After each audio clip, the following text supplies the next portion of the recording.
কাশ্মীরে জঙ্গি হানায় মৃত্যু নিরীহ পর্যটকদের। এবার প্রতিবাদী হিন্দুদের সাথে পা মেলালেন মুসলিম ধর্মপ্রাণ এক মানুষ। মোহাম্মদ নাসির নামে ওই মুসলিম ধর্মপ্রাণ মানুষ কাঁধে দেশের জাতীয় পতাকা নিয়ে হাঁটলেন হিন্দুদের সাথে পাকিস্তানের বিরুদ্ধে গলা মিলিয়ে।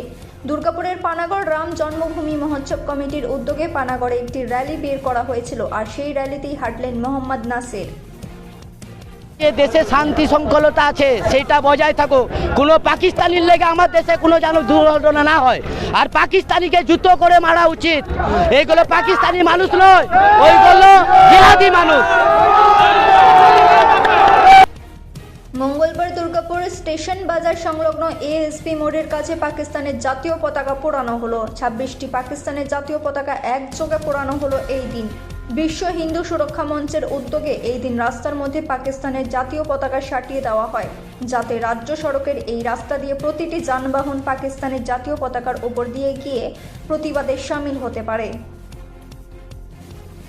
ভারতবর্ষের পক্ষে স্লোগানে মুখরিত হয়ে দেশমাতৃকার বন্দনা করে, দেশের সৈনিকদের মঙ্গল কামনা করে, দেশের সৈনিকরা যাতে আবার বর্ডারে গিয়ে এই পাকিস্তানি জিহাদি শক্তিকে নির্বিচারে গুলি করে হত্যা করে।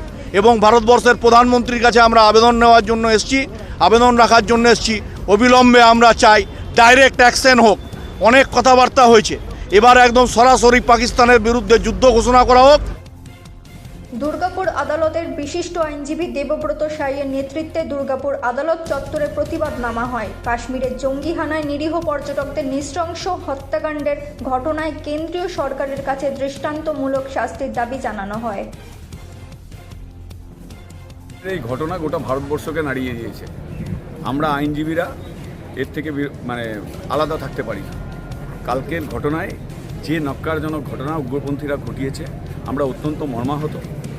যারা এতে মারা গেছেন তাদের আত্মার শান্তি কামনা করছি, তাদের পরিবারের প্রতি আমরা সহমর্মিতা জানাচ্ছি, তাদের সঙ্গে আছি আমরা, এবং যারা আহত হয়েছেন তারা যাতে তাড়াতাড়ি সুস্থ হয়ে ওঠে সেটা কামনা করছি ভগবানের কাছে। সেই সঙ্গে সঙ্গে এই নক্কারজনক ঘটনার বিরুদ্ধে গোটা ভারতবর্ষের মানুষকে সোচ্চার করার আহ্বান নিয়ে আমরা আজকে এখানে শোকসভা পালন করছি। কাশ্মীরে জঙ্গি হানার প্রতিবাদে দুর্গাপুরের বিভিন্ন প্রান্তে প্রতিবাদে সামিল হয়েছেন সাধারণ মানুষরা।